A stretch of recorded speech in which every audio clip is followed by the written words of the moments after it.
Well, hello, listeners. Welcome back. This is a quick episode. This is going to be probably 15 to 20 minutes long, but it's called a strategy workshop. So, not only will we incorporate interviews with successful people that I believe are considered leaders throughout this podcast, we will also do little workshops here and there that gets your brain moving, gets you thinking a little bit.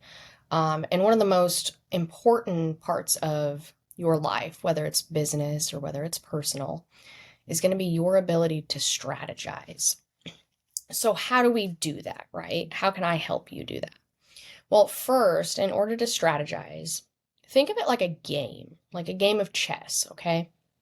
We just learned about chess in the last episode when we talked about I think it was Jerome. So, no, it was not Jerome. It was another one. But regardless, we were just talking about chess, so we'll use chess as an analogy. All right, so in the game of chess, there's different pieces to the game. There's like a rook, there's a knight, there's a queen, a king, you name it. You've heard of most of them. There's pawns, right? So when we're playing the game of life, whether it's our personal life or our professional life, what character are we choosing when we're playing that game? Are we the pawn? Are we the rook? Are we the knight? Are we the queen? Are we the king? What are we? What do we want to be? Okay. So if you are playing as a pawn right now, let's just say, but you have the goal, your end game, you want to be the king or you want to be the queen. How do you get there? Well, you first start with a plan, right? So you start writing out those goals, short term and long term.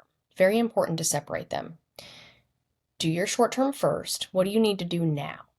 Okay. What do you want to hit now? All right. Let's say your goal is, hey, I want to start working out again. I know I always use fitness, but if you want to start working out again, what do you need to do? Well, you're going to have to make time for that. So you're going to put it on your list. Look at my calendar and see which days work for me so I don't give myself excuses, right? You're going to go down that rabbit hole. You're going to start planning. You're going to start preparing. You're going to start writing these things out as a list.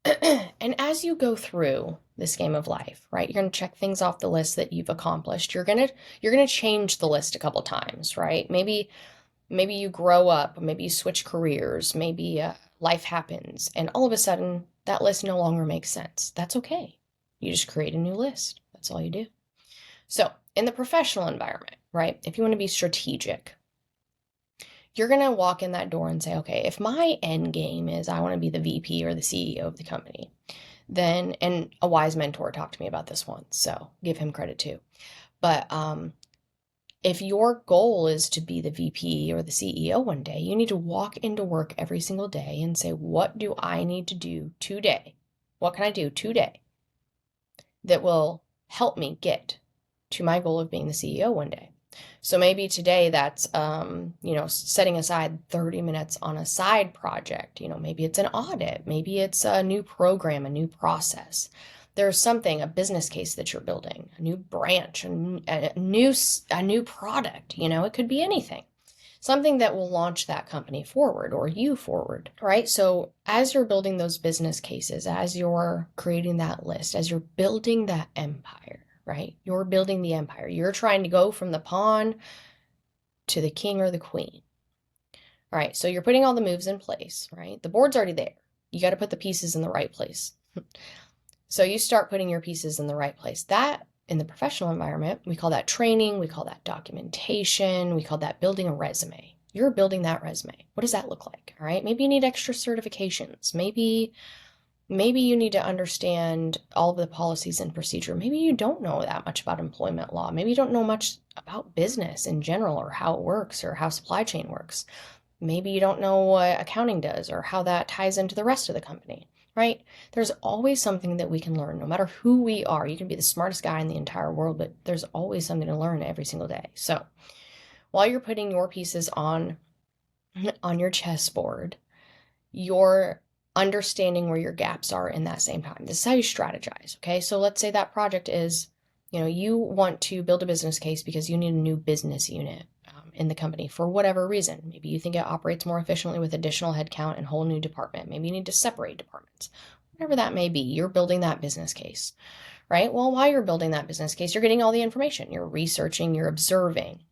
99% of the time, you're going to be observing and documenting everything in your life as it occurs.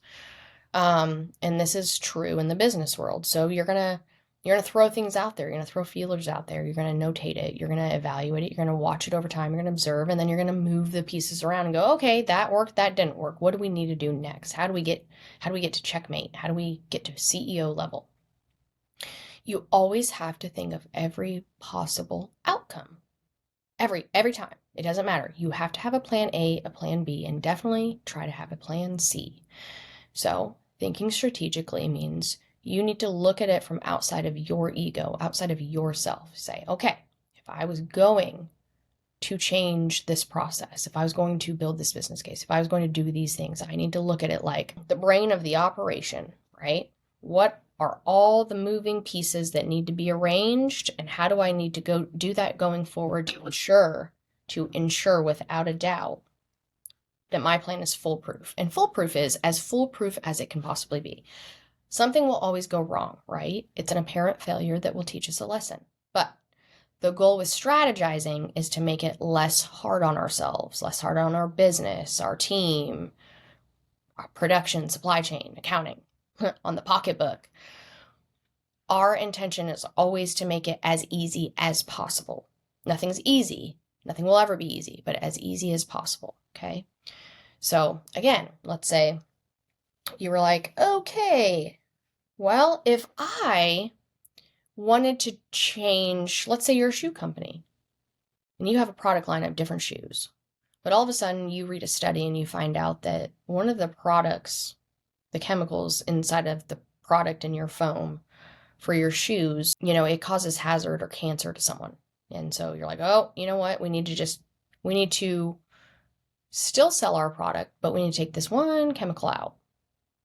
So what do? Let's say you're the CEO making this decision, or a VP, and you delegate. So you come up in your meeting and you're like, hey, this product, blah, blah, blah, this is what I learned. I need you to send word down the chain of command that we're not buying anything with that chemical in it anymore. Okay? Sounds great? Good. Make that happen. But what if the CEO, instead of just saying that, took the time beforehand to do a little research, or delegate the research to someone else and said, hey, research this, send me a high-level summary so I can make a decision, right? Because that's what CEOs are paid to do. They get paid millions to delegate things. They have an idea, light bulb, send it to someone else, make them do the work, bring it back. That's how they operate. Most of them probably. So what would have been a good idea is to research that. Why? Because when you strategize, you don't look like an idiot. Oh, that's blunt. Yes, it's for a reason. When you strategize, you look less like an idiot, right? We can all be an idiot sometimes. I've been an idiot. I've said some goofy stuff at work, I tell you what. And it's like, well, I learned a lesson there, right? So it stops you from looking stupid. It stops you from assumptions, making an ass out of you and me, right? So because you can't just change a chemical in a shoe, right? That's not that easy. You can't just delegate something like that. Well, why? Why can't you? Have you ever tried to change something like that in an organization? Oh my gosh.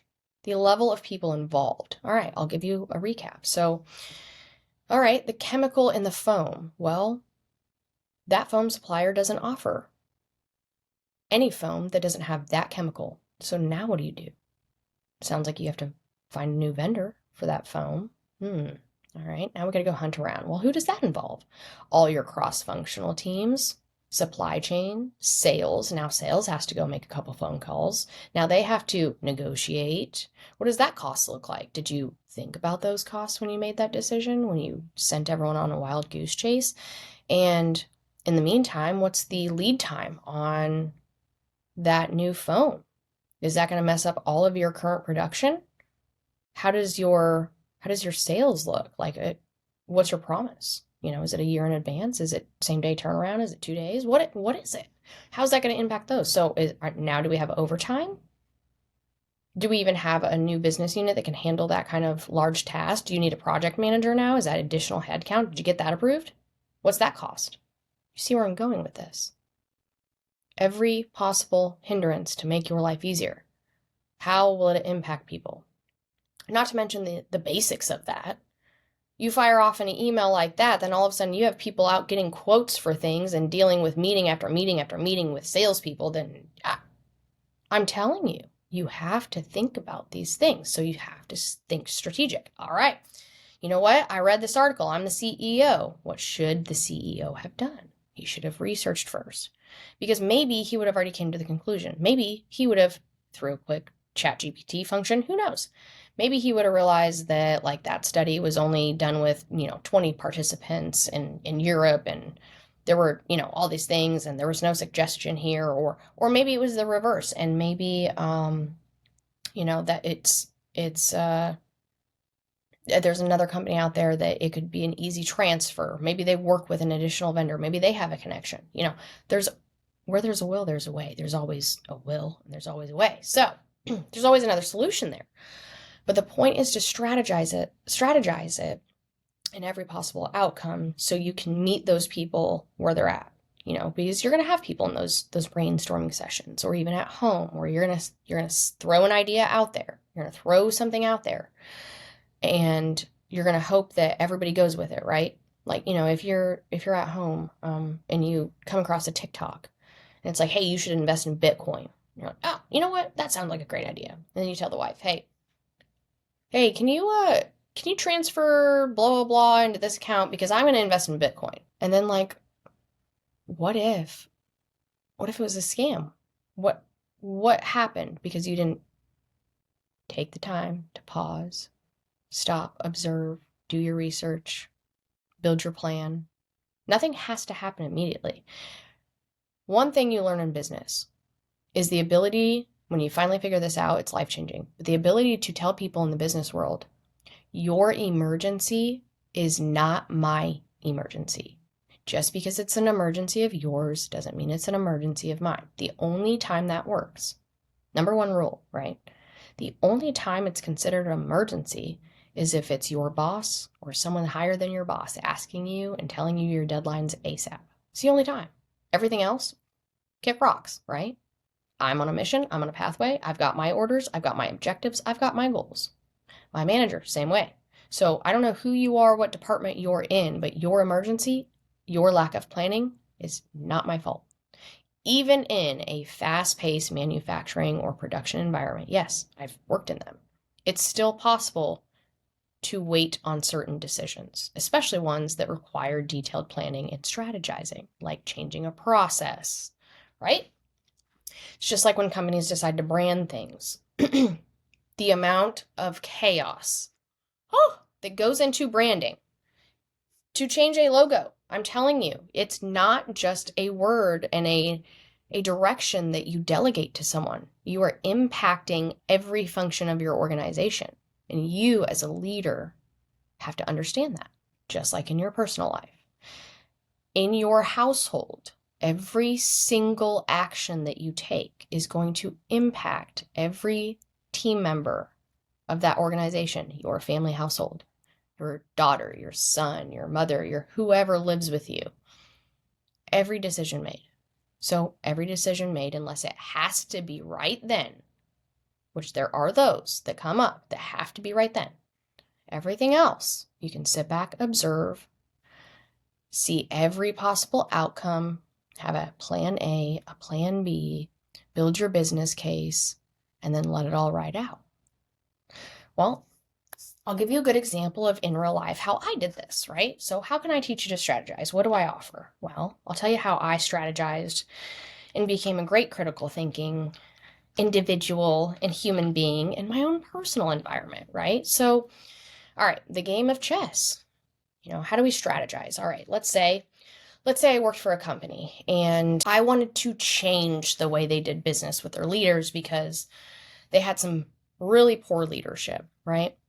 They had, a safety director that was personally sexually harassing me, and then unfortunately tried to ruin my reputation outwardly in front of other people, and unfortunately almost impacted significantly the lives of other people by making up false rumors. Typically that stuff's out of jealousy, whatever the reason, I don't need to understand that. And then, did it to other people, and, you observed and you did the investigation because you worked in HR. and you did what you were supposed to do. You looked at all the facts of the situation. You provided your guidance. This person needs to be terminated. Obviously, this is what took place. It violated a policy, discrimination. Those are the heavy hitter lawsuits, giant liability and risk to the organization. So again, I did my job. I did my moving piece. I put my chess piece there. That pawn was there. I said, okay, I did the investigation, or I experienced it myself. I've now reported it and escalated. Then what does that person do? They look at every possible outcome. So I escalated it to my regional person, and they looked at every possible outcome and said, yep, this one's serious. And then they took it to their leader. Well, what have we talked about? Leadership is important because accountability comes from the top to the bottom, right? You can just be a pawn in the game of life and watch everyone else not hold people accountable, or you can play, that's playing checkers, right? We're playing chess, all right? So again, they escalate it, nothing gets done. Okay, that's their prerogative. I set a new goal, all right? I'm going to continue on my path. I'm going to do what I did. I did my piece. I strategized. I said, here's every possible outcome. Here's what's going to happen if you do not terminate this individual.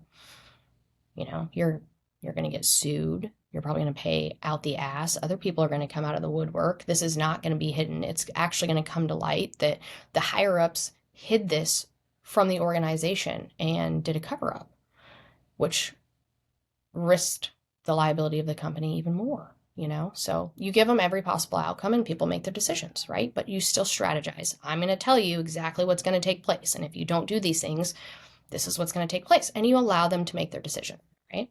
Perfect. So then, same situation. I worked for a second company. And this company, my strategy was to develop the leaders there because I was told in advance that there was a lot of unethical things going on, and they did things the old-fashioned way and not always legal, and they needed help with that. I'm like, I got you. You hired me for that. I can do that. I can do that.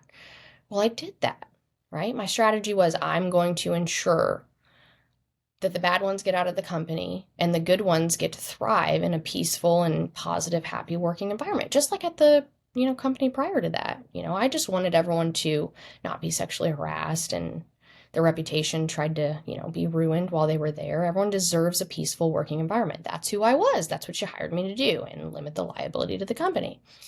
So, strategy, again, they were doing illegal activities. A lot of the higher up leaders were doing things they shouldn't have been doing, including, causing PTSD with their own employees. That was documented.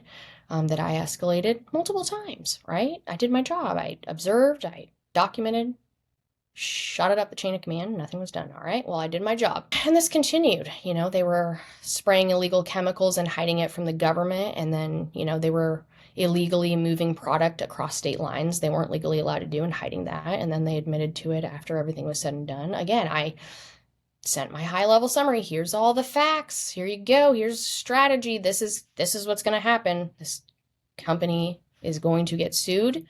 The liability, the risk, it's huge. You can't ignore this. Someone needs to continue this investigation, like third party perhaps. This is very bad. This is horrific for this company. Nope. They did not care. They covered it up. So, then I asked myself in both of those situations, well, I strategized. Did I want to work for companies that were unethical and doing illegal shit? No, that's not who I am. It doesn't follow my morals and my ethics, right?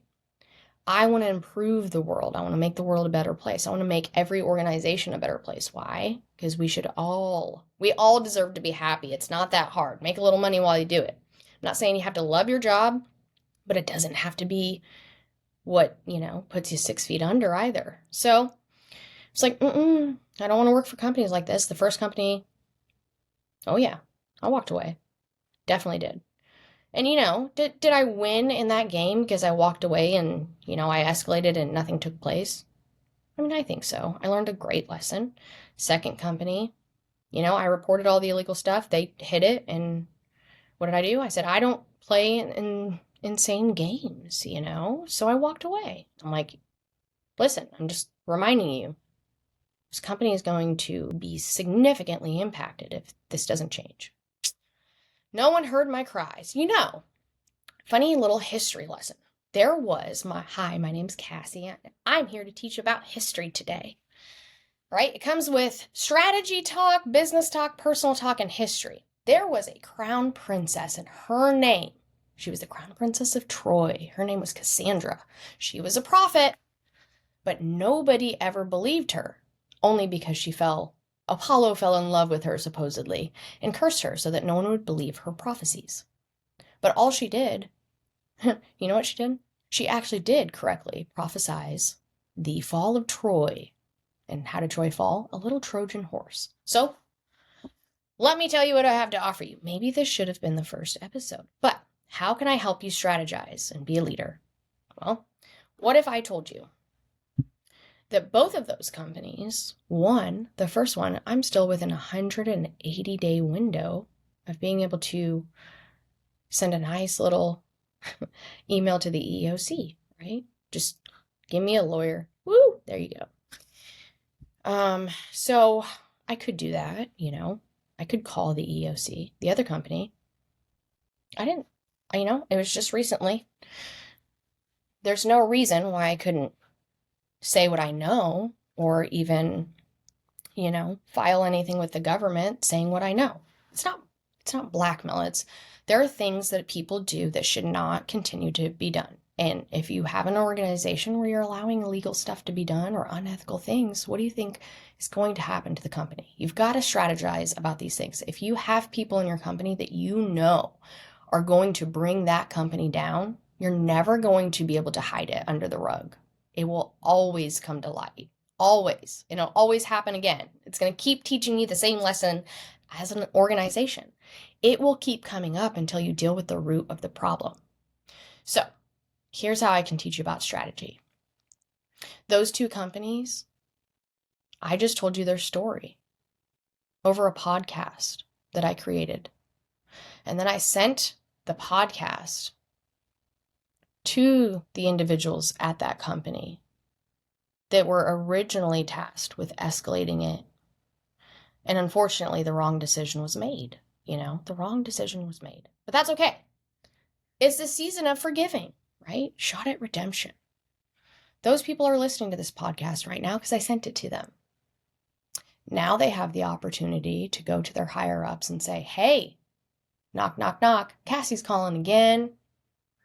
Are we going to fix what we did? Are we going to build this company, limit the risk, limit the liability, build them to what they should be, cultivate an amazing empire and organization that actually leads with what their mission, core, and values say? Because if not, then you're lying, right? If that's not how you're running it, then why are you lying? We're tired of liars out here, right? We want honest organizations. We want honest leaders. We want honesty. We want authenticity. So, yeah, I sent it to them. So now they're in the same position again. They get to replay. They get to rewrite history. So, they're playing a game of chess, right? Well, I don't know. I'd call that a checkmate, wouldn't you? This was a strategy workshop. And now the cards are in the hands of them again. I'd call that a checkmate. Why? Because here's what's going to happen.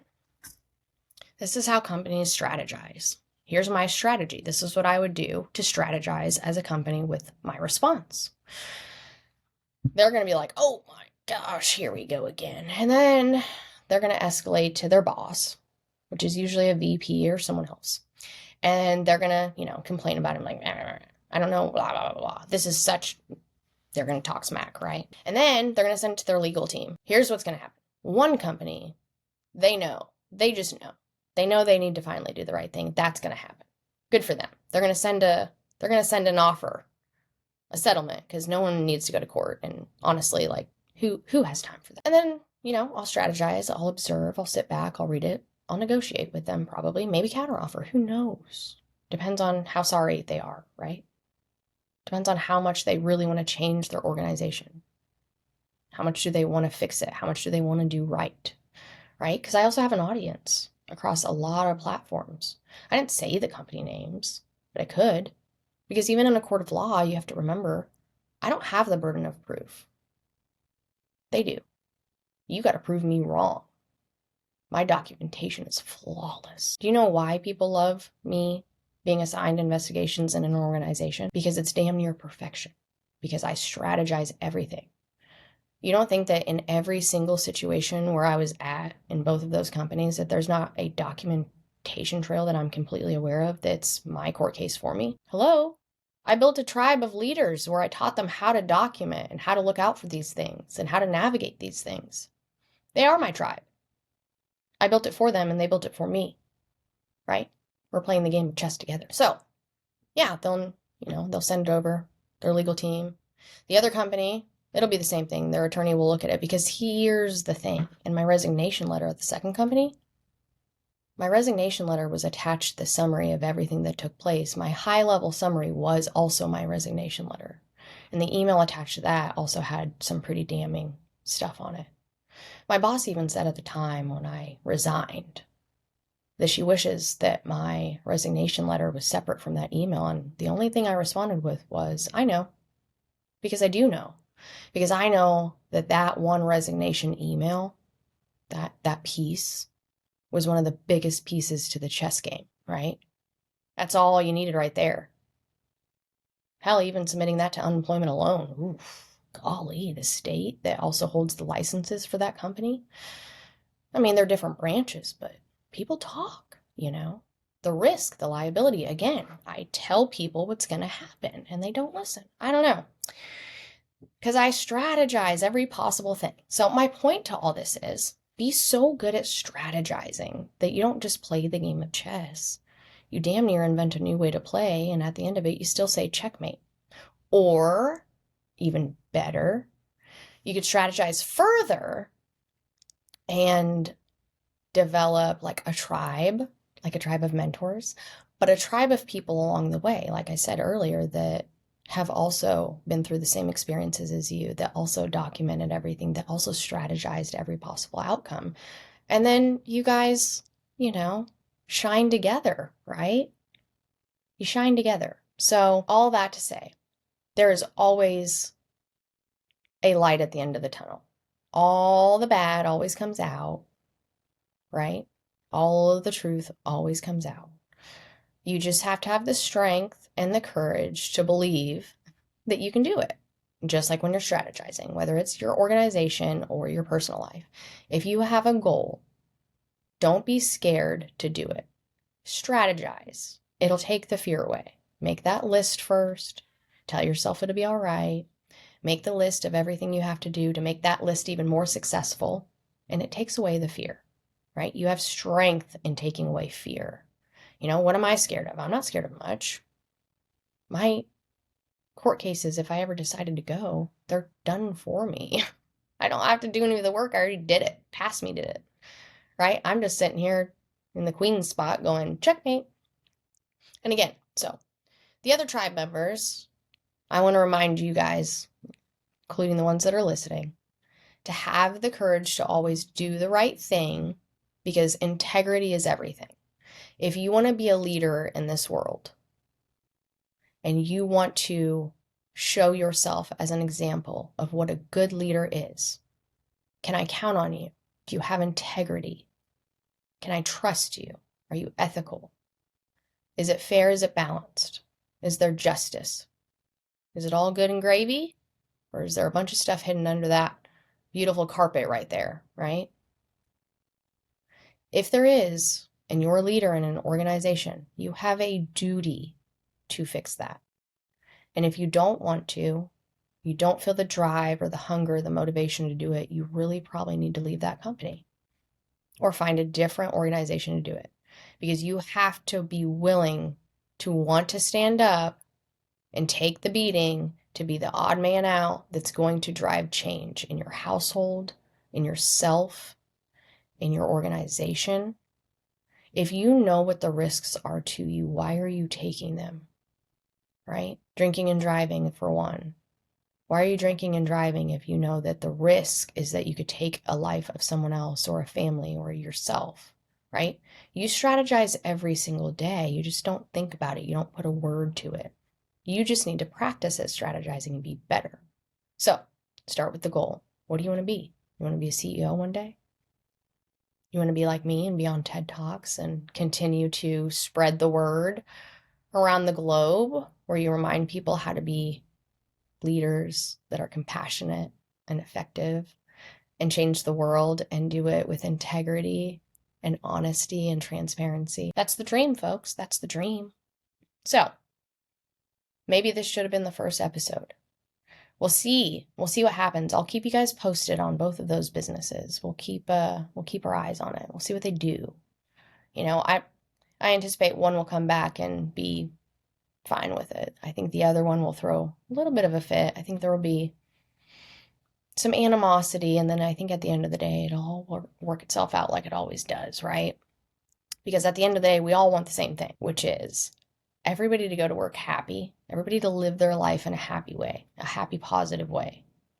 And just because it's work, and just because you're a manager or a VP or a leader or whatever, and it's just work, don't separate it. You have the opportunity in your role to make significant impacts on people, whether you realize that or not. CEOs, VPs, you guys are in powerful seats to truly impact the world in a magnificent way. So I hope everybody rises to the challenge, bettering ourselves every day, holding more integrity every single day, making more ethical decisions every single day. And lastly, I want to say it is October, and Susan G. Komen, breast cancer awareness, shout out to her. Amazing work you've done. I appreciate it. Lastly, I want to highlight a leader out there. Clay, shout out. I hope that you continue to have the courage to chase after your dreams and remember that the power is within you. You've got this. Go for the gold. All right, I hope you enjoyed this strategy workshop. We'll do another workshop soon. Bye.